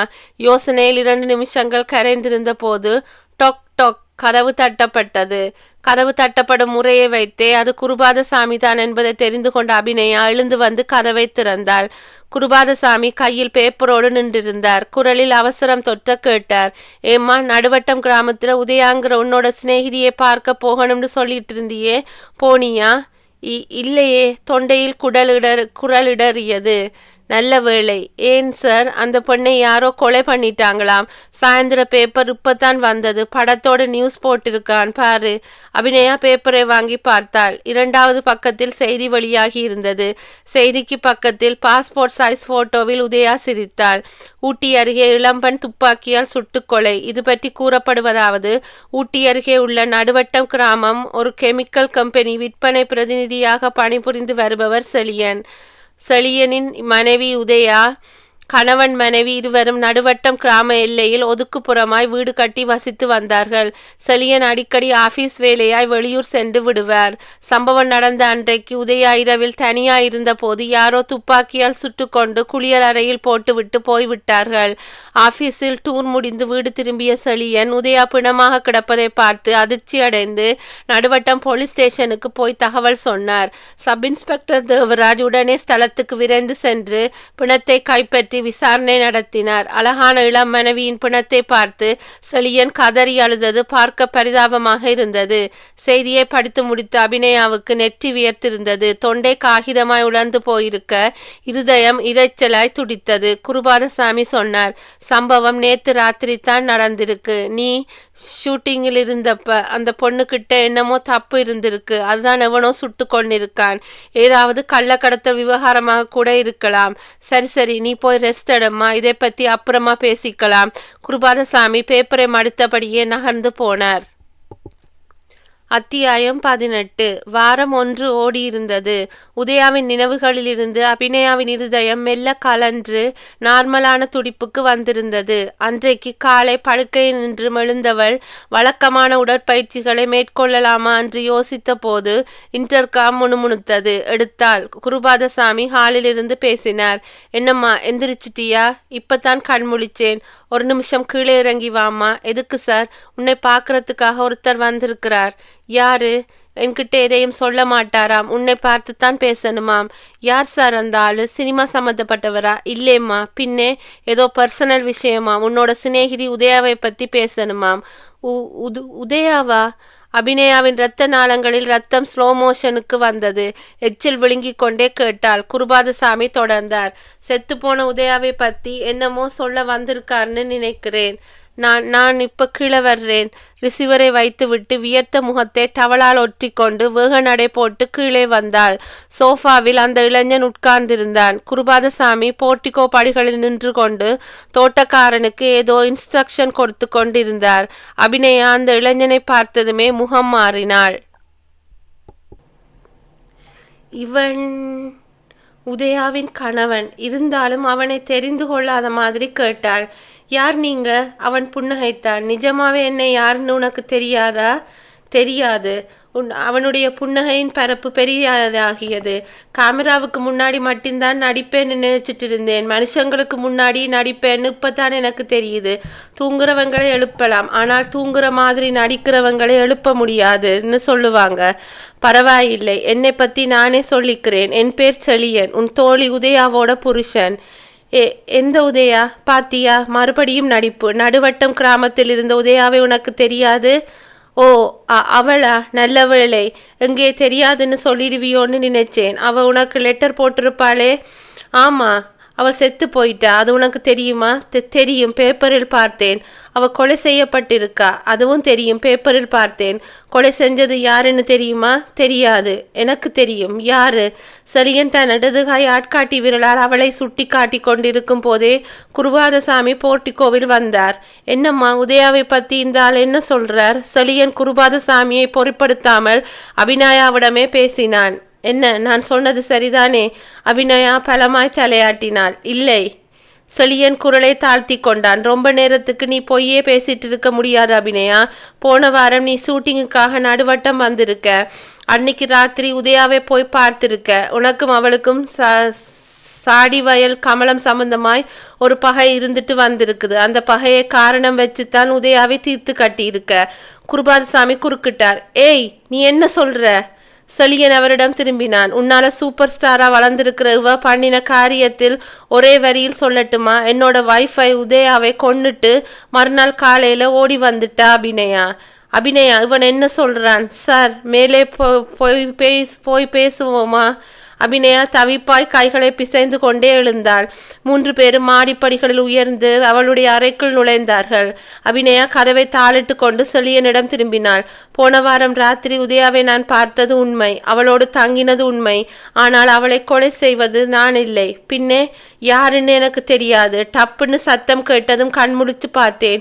உதயா ரத்தமா கீழே விழுந்து கிடந்தான். நான் அவ பக்கத்தில் போனதும் அபிநயா ஆபத்து, நீ போயிடுன்னு சொன்னான். நான் போறதா வேண்டாமான்னு தாங்கிட்டு இருக்கும் போதே உதயாவோட துடுப்பு அடங்கிடுச்சு. நான் காரை எடுத்துக்கிட்டு வந்துட்டேன். கதை நல்லாவே இருக்கு. செழியன் சிரித்தான். கதை இல்லை, நடந்தது நிஜத்தை சொல்லுகின்றேன். சரி, கொலையை நீ பண்ணலை தானே? ஆமாம். அபிநயா ஆபத்து, போயிடுன்னு உதயா சொன்னாதானே? ஆமாம். நீ கொலை பண்ணாத பட்சத்தில் என்ன பண்ணியிருக்கணும்? காரை எடுத்துக்கிட்டு நேராக போலீஸுக்கு போயிருக்கணும். ஆனால் நீ போலீஸுக்கு போகலை. போலீஸுக்கு போகாதது மட்டுமில்லை, மறுநாளே ஷூட்டிங்கை கேன்சல் பண்ணிட்டு அவசரமாய் சென்னைக்கு வந்துட்டேன். நான் ஷூட்டிங் கேன்சல் பண்ணினதுக்கு காரணம் வேறு. என்ன காரணம்? அந்த ப்ரொடியூசர் என்கிட்ட தப்பாக நடந்துக்க பார்த்தான். அதனால் ஷூட்டிங்கை கேன்சல் பண்ணிட்டு வந்துட்டேன். நீ சொல்கிற காரணம் நம்புற மாதிரி இல்லையே. ப்ரொடியூசர் கிட்ட, ஹீரோ கிட்ட, டைரக்டர் கிட்டையும் எந்த ஒரு நடிகையும் தப்பு பண்ணித்தான் ஆகணும். நான் அப்பேற்பட்டவ இல்லை. நீ எப்பேற்பட்டவளாயிருந்தாலும் எனக்கு அதை பற்றி ஆட்சேபனை இல்லை. என்னோட உதயாவை நீ தான் கொலை பண்ணியிருக்க. அதுக்கான ஆதாரம் என்கிட்ட இருக்கு. என்ன ஆதாரம்? உதயா உனக்கு எழுதி போஸ்ட் பண்ணி வச்சிருந்த லெட்டர் இது. கொஞ்சம் படிச்சு பார்க்கிறியா? அபிநயா வாங்கி படித்தாள். பழைய சொர்ணலட்சுமியான இன்றைய அபிநயாவுக்கு உதயா எழுதி கொண்ட 11வது கடிதம். நான் இதற்கு முன் எழுதிய 10 கடிதங்களுக்கு உன்னிடமிருந்து எந்த விதமான பதிலும் இல்லை. பதில் எழுத மாட்டா என்று எனக்கு தெரியும். ஏனென்றால் சாக்கடை சேற்றில் கையை அள்ள யாருக்குத்தான் மனசு வரும்? சாடிவயல் கமலத்திடம் உன் குழந்தை வளர்ந்து கொண்டு வருகிற விஷயம் உன்னோட பழகிய தோழிகளில் எனக்கு மட்டும்தான் தெரியும். இந்த உண்மையை என் கணவரிடம் கூட நான் சொன்னதில்லை. நான் அதை வெளியே சொல்வதும் சொல்லாமல் விடுவதும் நீ எனக்காக செய்யும் ஒரு உதவியில் தான் இருக்கின்றது. உதவி என்றால் கொஞ்சம் காஸ்ட்லி உதவி. 50 பவுனில் எனக்கு ஒரு செயின் நகை வேண்டும். ஒரு செட் நகை வேண்டும். நீ பதில் கடிதம் எழுதினால் உடனே சென்னை புறப்பட்டு வருகிறேன். இதுதான் என் இறுதி கடிதம். இந்த கடிதத்தை நீ அலட்சியம் செய்தால் உன் சூப்பர் ஸ்டார் பட்டம் சீப்பாகிவிடும். இப்படிக்கு உன் முன்னாள் தோழி உதயா. கடிதத்தை படித்ததும் அதிர்ச்சியோடு நிமிர்ந்தாள் அபிநயா. குருபாதசாமியை விழிகள் விரிய ஏறிட்டாள். சார், என்னம்மா, இந்த லெட்டரை பாருங்க. குருபாதசாமி வாங்கி பார்த்து விட்டு புன்னகைத்தார். நமக்கு வந்த லெட்டர்ஸ் மாதிரி தான் இருக்குது. சார், நீங்கள் என்ன சொல்லுறீங்க? உதயாவுக்கு இந்த மாதிரி லெட்டர்ஸ் எழுதினதே இல்லையே. அவள் எழுதினதெல்லாம் என்னை பார்க்கணும், என் கூட பேசணும், இப்படி ஆசைப்பட்டு தானே லெட்டர் எழுதியிருந்தா. இல்லையே, உதயா எழுதின இதே மாதிரியான லெட்டர் என்கிட்ட 10 இருக்குது. சொன்னவர் தன் ஜிப்பா பைக்குள் கையை நுழைத்து 10 இங்கிலாந்து லெட்டர்களை எடுத்து காட்டினார். சார், அபிநயா மிரட்சியோடு அவரை பார்த்தார். அவர் சிரித்தார். என்னம்மா பார்க்கிற? ஒரு கொலையை சத்தமில்லாமல் பண்ணிட்டு வந்துட்டா யாருக்கும் தெரியாதுன்னு நினைச்சிட்டியா? சார், நீங்களும் என்னை நம்பலையா? எப்படியம்மா நம்புறது? எவிடன்ஸ் எல்லாம் ஸ்ட்ராங்காக இருக்கே. சாடிவயல் கமலத்துக்கிட்ட உன்னோட குழந்தை வளர்கிற விஷயம் உதயா மூலமாக எங்கே வெளியே வந்துடுமோன்னு பயந்து ஊட்டி ஷூட்டிங்கை சாக்கா வச்சுட்டு நடுவட்டம் போய் உதயாவை சுட்டு கொண்டுட்ட.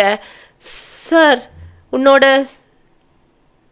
லைசன்ஸ் பிஸ்டலில் இருக்கிற தோட்டாக்களும் உதயாவோட உடம்பில் பாஞ்சிருக்கிற தோட்டாவும் ஒரே ஜாதிங்கிற விஷயம் உனக்கு தெரியுமா? சார், அதிர்ச்சியில் கீழே விழப்போன அபிநயா நாட்காலியின் தலையை பிடித்து கொண்டாள். செழியன் மெதுவாய் நடந்து போய் கட்டிலில் உட்கார்ந்தான். சிரித்து கொண்டே சொன்னான், இதோ பார் அபிநயா, உன்னோட கார்டியன் குருபாதசாமியும் நானும் மாறி மாறி பேசுகிற விஷயங்கள் உனக்கு அதிர்ச்சியாகவும் குழப்பமாகவும் இருக்கும். உனக்கு எல்லா விஷயத்தையும் புரியும்படியாய் நான் சொல்லுகிறேன். குருபாதசாமி எனக்கு தூரத்து உறவு, பெரியப்பா முறையாகணும். நானும் அவரும் உன்னோட பால்ய கால தோழியான என்னோட வைஃப் உதயாவும் சேர்ந்து போட்ட திட்டம்தான் இது. சாடிவயல் கமலம் எங்க திட்டத்தில் ஒரு கற்பனை பாத்திரம். அந்த கமலம் வாய்ஸில் டெலிஃபோனில் பேசினதும் லெட்டர் எழுதினதும் உதயாதான். சாடிவயல் கமலத்துக்கிட்டே உன்னோட இல்லீகல் மகன் வளர்ந்து வர்றதா ஒரு கட்டுக்கதையை உருவாக்கி அந்த கதையை வீட்டில் உள்ள வேலைக்காரங்களுக்கும் சினிமா இண்டஸ்ட்ரியில் இருக்கிற சிலருக்கும் தெரியும்படியா பண்ணிட்டோம். இது ஒரு பக்கம் நடந்துகிட்டு இருக்கும் போதே உதயா உனக்கு லெட்டர்ஸ் போட ஆரம்பிச்சா. அந்த லெட்டர்ஸில் 2 வகை. ஒரு வகை நீ ஊட்டி ஷூட்டிங்குக்கு வரும்போது நீ அவளோடு தங்கணும்னு ஆசைப்படுற மாதிரியான லெட்டர்ஸ். இன்னொரு வகை சாடிவயல் கமலம் விவகாரத்தை வெளியே சொல்லிட போறதா பிளாக்மெயில் பண்ற லெட்டர்ஸ்.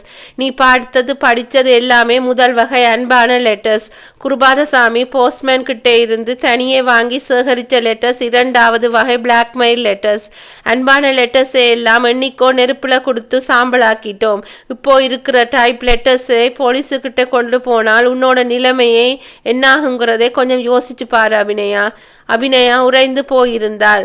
குருபாதசாமி தொடர்ந்தார், ப்ரொடியூசர்ஸ் உன்கிட்ட தப்பா நடந்துக்க முயற்சி பண்ணினதால ஷூட்டிங்கை கேன்சல் பண்ணிட்டு நீ தலை தெறிக்க அவசரத்தோடு சென்னையில் ஓடி வந்தது எங்க திட்டத்துக்கு ஒரு ப்ளஸ் பாயிண்ட். ஷூட்டிங் குழுவில் இருக்கிற டைரக்டர் ப்ரொடியூசருக்கு நீ அந்த ராத்திரி வேளையில் எந்த தோழியை பார்த்து விட்டு வந்திருக்கிறேங்கிற விவரம் தெரியாது. நீ பார்க்க போனது உதயா தான்னு தெரிஞ்சால் அந்த ப்ரொடியூசர் சும்மா இருப்பானா? உன் பேர்ல இருக்கிற ஆத்திரத்தை தணிச்சுக்கிறதுக்காக போலீஸுக்கு காட்டி கொடுத்துருக்கிறதுக்கு அபாயமும் இருக்கு. அபிநயாவுக்கு மயக்கம் வரும் போல் இருந்தது. செழியன் சிரிப்போடு தொடர்ந்தான்,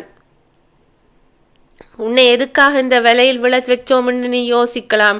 விடை ரொம்ப சுலபம். உன்னோட சொத்து மதிப்பு குருபாதசாமியோட ரிப்போர்ட்டின் படி கிட்டத்தட்ட பல கோடி ரூபாய். உன்னை இந்த நிலைமைக்கு கொண்டு வந்தது, ஒரு நடிகை ஆக்கியது எல்லாமே குருபாதசாமி தான். உனக்கு அவர் மேல் அன்பு இருக்கு, பாசம் இருக்கு, மதிப்பு இருக்கு. அதெல்லாம் நான் இல்லைன்னு சொல்லல. ஆனால் அவர் பேரில் ஒரு 10,000 ரூபாய் பேங்க்ல ஃபிக்ஸட் டிபாசிட்டா இருக்கா? இல்லை, இன்னும் ஒரு வருஷத்துக்குள்ளே கோபியை கல்யாணம் செய்து கொண்டு நீ சினிமா ஃபீல்டை விட்டே விலகி போறதாகவும் முடிவு பண்ணி இருக்க. அப்படி நீ விலகிட்டா குருபாதசாமியோட கதி என்ன ஆகும்? கோபி உனக்கு கணவனா வந்துட்டால் இவருக்கு இருக்கிற வீட்டுல என்ன வேலை? இதையெல்லாம் யோசிச்சு பார்த்த பின்னாடிதான் அவர் ஆசியோடு இந்த திட்டத்தை போட்டோம். அபிநயா திணறலான குரலில் கேட்டாள், அப்படின்னா உதயாவை கொலை செஞ்சது? செழியன் சிரித்தான், நான் தான். ஆனால் ஸ்காட் போலீஸே வந்தாலும் உதயாவை கொன்னது நான் தான் கண்டுபிடிக்க முடியாது. ஏன்னால் என் பக்கம் அலிபி எல்லாம் கான்கிரீட் ஸ்ட்ராங். உன்னோட பக்கம் அப்படி இல்லை. உதயாவோடு ராத்திரி நேரத்தில் நீ தங்கி இருக்க, ஒரு பாயிண்ட். அப்புறம் கொலைகாரன் மோட்டிவ் அந்த லெட்டர்ஸ், அது 2வது பாயிண்ட். குருபாதசாமி உன்னோட பீரோவில் இருந்து எடுத்து கொடுத்த ரிவால்வரை தான் உதயா சுடுறதுக்கு உபயோகப்படுத்தி இருக்கிறேன். புல்லட் சேம்பரில் இப்போ 5 தோட்டா தான் இருக்கு. ரிவால்வர் பழையபடி உன் பீரோவுக்கே போயாச்சு. அந்த பீரோ சாவி இப்போ குருபாதசாமி கிட்ட. இந்த நிமிஷம் போலீஸ் கூப்பிட்டு உதயாவை கொன்றது நீதான்னு சொல்லி இந்த ஆதாரங்களை எல்லாம் காட்டினால் கேஸ் உரிச்ச வாழைப்பழம் மாதிரி கோர்ட்டுக்கு போயிடும். ஒரு சோனகிரி ப்ராசிக்யூட்டர் கூட இந்த கேஸ் கிடைச்சா கூட அந்த ஒரு திட்டமும் கொலை செய்ததுன்னு சுலபமா நிரூபிச்சு உனக்கு ஆயுள் தண்டனையை வாங்கி கொடுக்க முடியும். அபிநயாவின் விழிகளில் கலவரம். சார், இந்த சொத்துக்காக நீங்கள் இவ்வளவு பெரிய விபரீதத்தில் இறங்கி இருக்க வேண்டியதில்லை. நீங்கள் ஒரு வார்த்தை என்கிட்ட சொல்லி இருந்தால் போதும், உங்களுக்கு வேண்டிய பணத்தை கொடுத்திருப்பேன். வாயாலே அபிஷேகம் பண்ணுறது ஈஸி அபிநயா, உனக்கு எதுவுமே சட்டப்படி நடந்தாகணும். நான் என்ன பண்ணணும் சொல்லுங்க. நான் சொல்கிற வாசகங்களின் படி நீ ஒரு உயில் எழுதி தரணும். அந்த உயிலை இன்னைக்கு எழுதியாகணும். எழுதிடுறேன். சரியா 10 மணிக்கு நம்ம குடும்ப லாயருக்கு ஃபோன் பண்ணி வரவழைக்கணும். நான் இதே ரூமில் இதே பீரோவுக்கு பின்னாடி ஒளிஞ்சு நின்றுக்கிட்டு இருப்பேன். நீ உயில் வாசகங்களை சொல்ல லாயர் எழுதணும். உங்கள் 2 பேருக்கும் நடுவில் வேறு எந்த பேச்சும் இருக்கக்கூடாது. உயிலோட வாசகங்கள் எப்படி இருக்கணும் கேட்டுக்கோ. குருபாதசாமி சொல்ல ஆரம்பித்தார். அத்தியாயம் 19. சரியாய் 10 மணிக்கு குடும்ப லாயர் சுப்பிரமணியமும் முன் வழுக்கை நிரடிக்கொண்டே அபிராயாவின் அறைக்குள் நுழைந்தார். என்னம்மா திடீர் ஃபோன்? உட்காருங்க லாயர் சார், சொல்கிறேன். லாயர் உட்கார்ந்து ஆசுவாசப்படுத்தி கொண்டதும் அபிநயா சொன்னாள், ஒரு உயிர் எழுத வேணும் சார். லாயர் சிரித்தார். என்னது, உயிலா? ஆமாம் சார். உயிலுக்கு இப்போ என்னம்மா அவசரம்? அவசரம் இல்லை சார், அவசியம் வந்திருக்கு. என்னம்மா சொல்கிற? என் மனசிலே சில ஆசைகள், அதை உயிலா எழுதி வைக்கிறது தப்பில்லையே சார். தப்பில்லை. நான் சொல்கிறதை டிராஃப்ட் பண்ணிக்கிறீங்களா? சொல்லுமா. என்னோட மரணத்துக்கு பிறகு எனக்கு சொந்தமான சொத்துக்களில் 70% என்னை இந்த உயர்நிலைக்கு கொண்டு வந்த என்னுடைய கார்டியன் குருபாதசாமிக்கும், 20% சொத்துக்கள் அனாதை விடுதிக்கும், 10% சொத்துக்களை கோயில்களுக்கும் சேர்க்கிற மாதிரி எழுதணும். லாயர் நிமிர்ந்தார். ஏம்மா இப்படி உயில் எழுதுறது?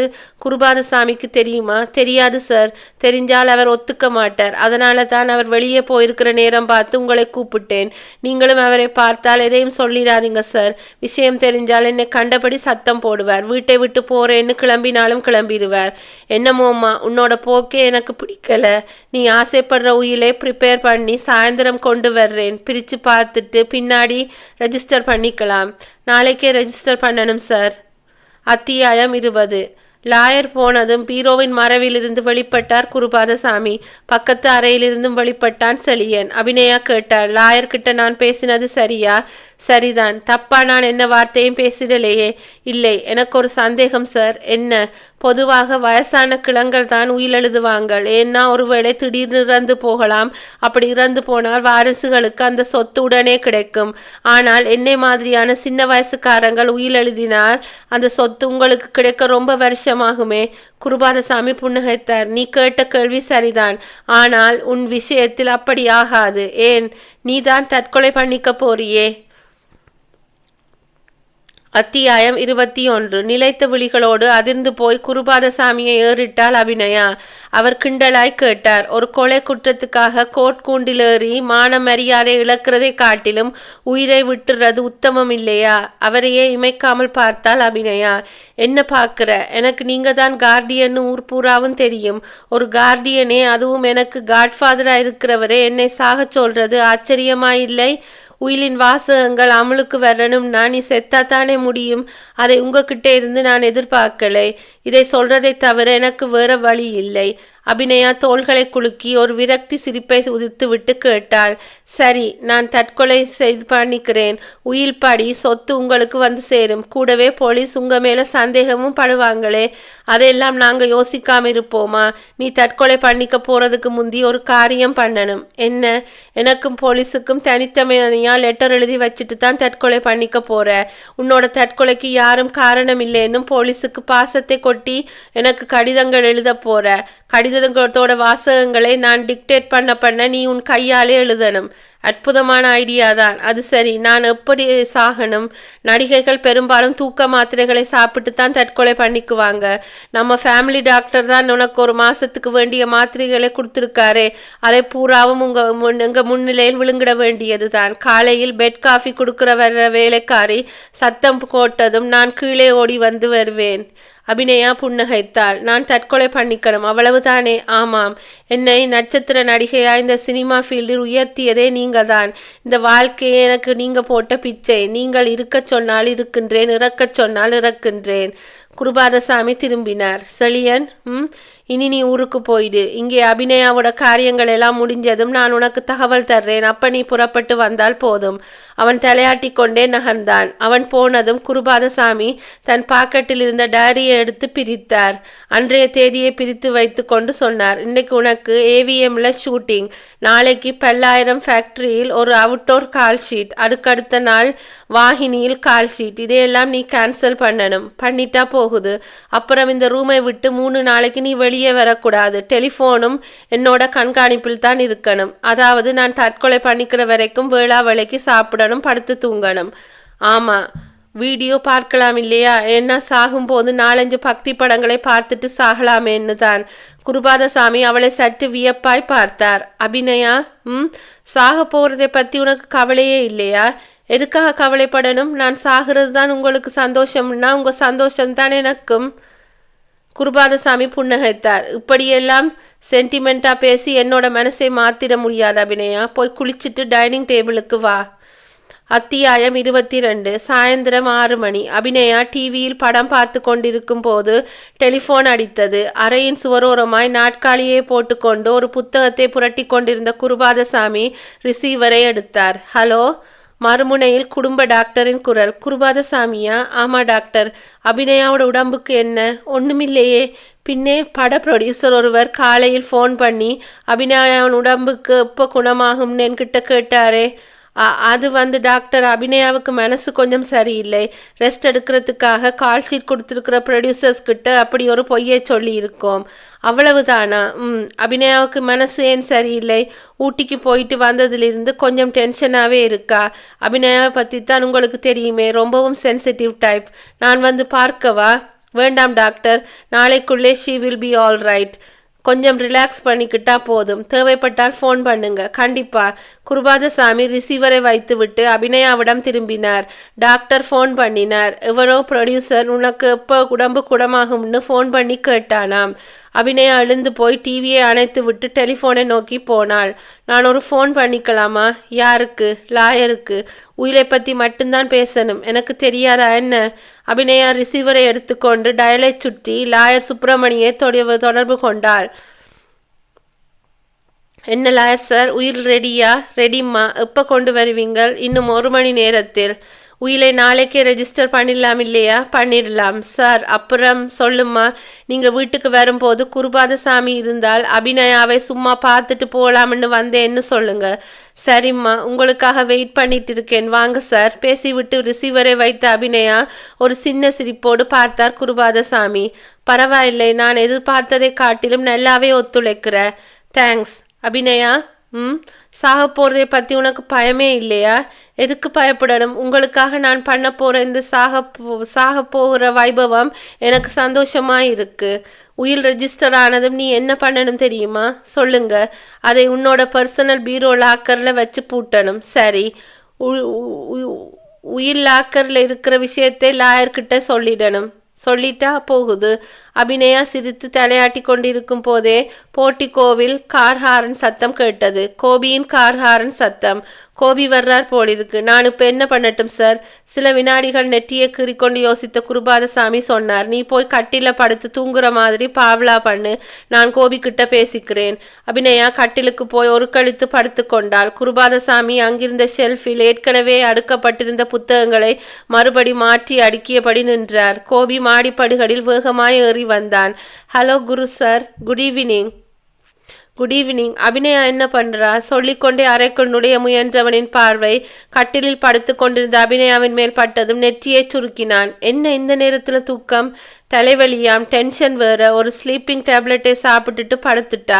யார் வந்தாலும் எழுப்ப வேண்டாம்னு சொல்லியிருக்கா. நான் வருவேன்னு சொன்னாளா அபிநயா?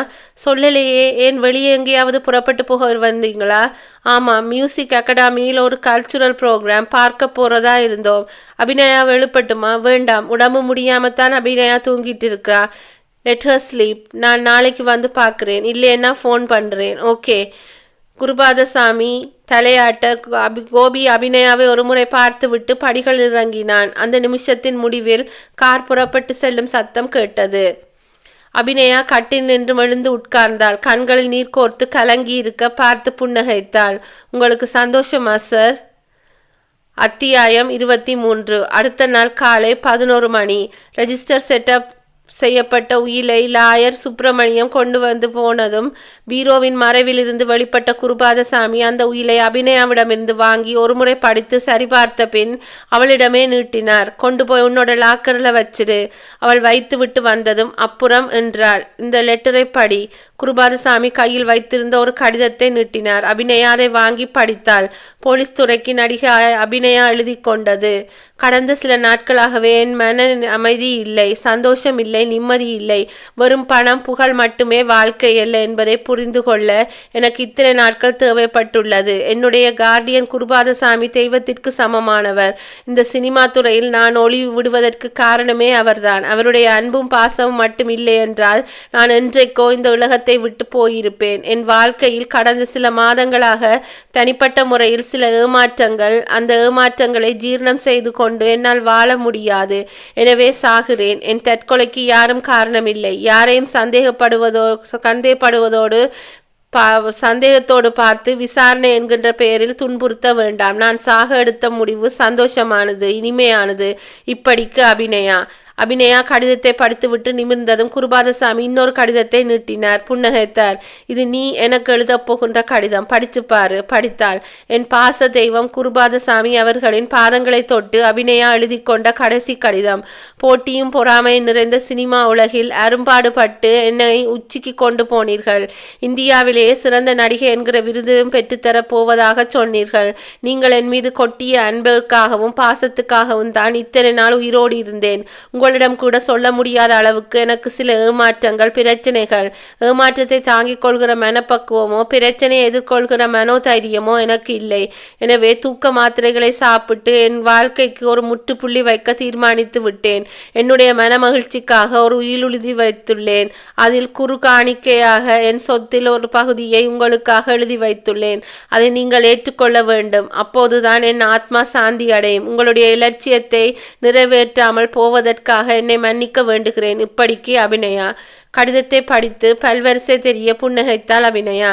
கடித வாசகங்களே அருமையா இருக்கு. ஆரம்ப காலத்துல நீங்க சினிமாவுக்கு கரைவசனம் எழுதிட்டு இருந்த அனுபவம் இந்த 2 லெட்டர்லையும் தெரியுது.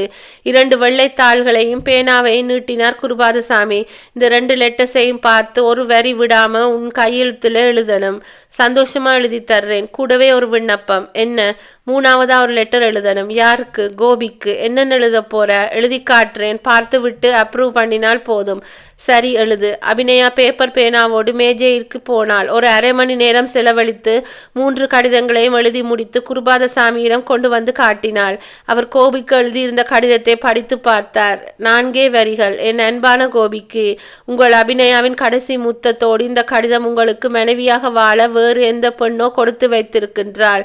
நிச்சயமாய் நான் கொடுத்து வைக்கவில்லை. உங்கள் காதலியாய் இருந்த நாட்களில் இனிப்போடு போகின்றேன்.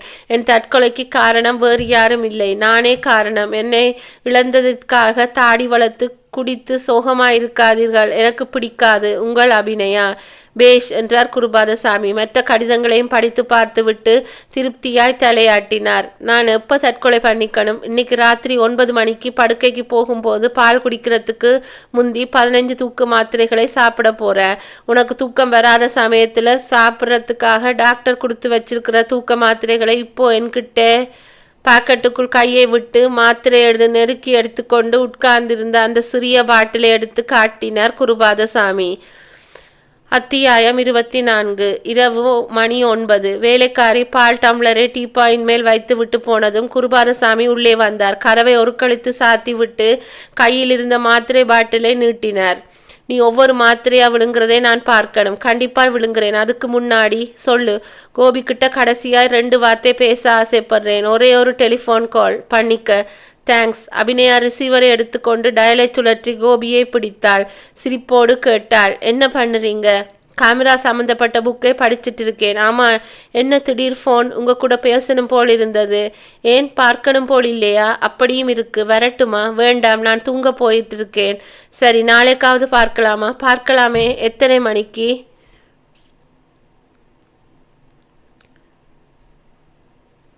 உங்களுக்கு தகவல் வரும். என்னது தகவல் வருமா? புறா அன்னம்னு தூதுவிட போறியா? சிரித்தான் கோபி. எப்படியோ உங்களுக்கு தகவல் வரும். போதுமா? போதும். சரி, இன்னைக்கு ஷேவ் பண்ணினீங்களா? ஆமாம். ஏன்? எந்த கன்னத்தில் முத்தம் கொடுக்கட்டும்? அடி சக்க, அம்மனிக்கு இன்னைக்கு என்ன மூடோ? நான் கேட்காதெல்லாம் கிடைக்குது. எந்த கன்னம் ஃப்ரீயாக இருக்கு? ரெண்டுமே தான். வாங்கிக்கிறீங்களா? குடு குடு. இச் இச். ஆஹா, குட் நைட். ரிசீவரை வைத்துவிட்டு கையை நீட்டினாள். மாத்திரைகளை இப்போ கொடுங்க. அவர் கொடுத்தார். அபிநயா மாத்திரைகளை வாங்கி உள்ளங்கையில் கொட்டி கொண்டாள். சின்ன சின்னதாய் மொத்தம் 15 மாத்திரைகள். தண்ணீர் டம்ளரை இடது கையில் வாய்த்து கொண்டு ஒவ்வொரு மாத்திரையாய் விழுங்கி ஒரு மடக்கு தண்ணீரை விழுங்கினாள். 15 மாத்திரைகளையும் விழுங்கிய பின் குருபாதசாமி பால் டம்ளரை எடுத்து நீட்ட அபிநயா வாங்கி ஒரே மூச்சில் குடித்தாள். காலி டம்ளரை கீழே வைத்துவிட்டு புன்னகைத்தாள். போதுமா சார்? படுத்துக்க. அவள் படுத்து போர்வையை கழுத்து வரைக்கும் இழுத்து விட்டு கொண்டாள்.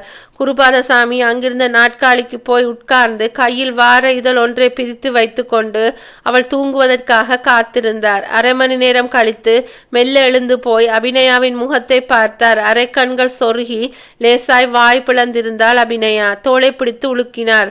சலனமில்லாமல் உடல் ஆடியது. மாத்திரைகள் வேலை செய்ய ஆரம்பித்து விட்ட சந்தோஷத்தில் ஷர்ட் பாக்கெட்டில் இருந்த தற்கொலை கடிதங்களை எடுத்து டெலிஃபோனுக்கு கீழே வைத்துவிட்டு அறையினின்றும் வெளியே வந்தார். மாடிப்படிகளில் இறங்கி வரும்போது வேலைக்காரி எதிர்பட்டாள். ஐயா, உங்களுக்கு பால் வேண்டாம், நான் படுத்துக்க போறேன். வெளியே இருந்து போன் வந்தால் யாரு என்ன விஷயம்னு கேட்டு வை. சரிங்க ஐயா. குருபாதசாமி தன்னுடைய அறைக்குள் நுழைந்தார். அத்தியாயம் 25. தூக்கமும் விழிப்புமாய் புரண்டு கொண்டிருந்த குருபாதசாமி பங்களா வாசலில் எழுந்த நீளமான காலிங் பெல் சத்தம் கேட்டு மெதுவாய் எழுந்து உட்கார்ந்தார். மணிக்கட்டில் நேரம் பார்க்க 1:15. இந்நேரத்திற்கு யார்? கதவின் தாழ்பாலை திறந்து கொண்டு அரையிருட்டான ஹாலுக்கு வந்து வாசலை நோக்கி போனார். போக போகவே காலிங் பெல் மறுபடியும் அலறியது. போய் திறந்தார். வெளியே இன்ஸ்பெக்டர் தேவ்ராஜ், 2 கான்ஸ்டபிள்கள். கான்ஸ்டபிள்களுக்கு நடுவே கலைந்த தலையும் சிவந்த கண்களுமாய் செழியன். குருபாதசாமியின் மனதுக்குள் ஒரு புயல் உற்பத்தியாகி மையம் கொண்டாலும் புன்னகைத்தார்.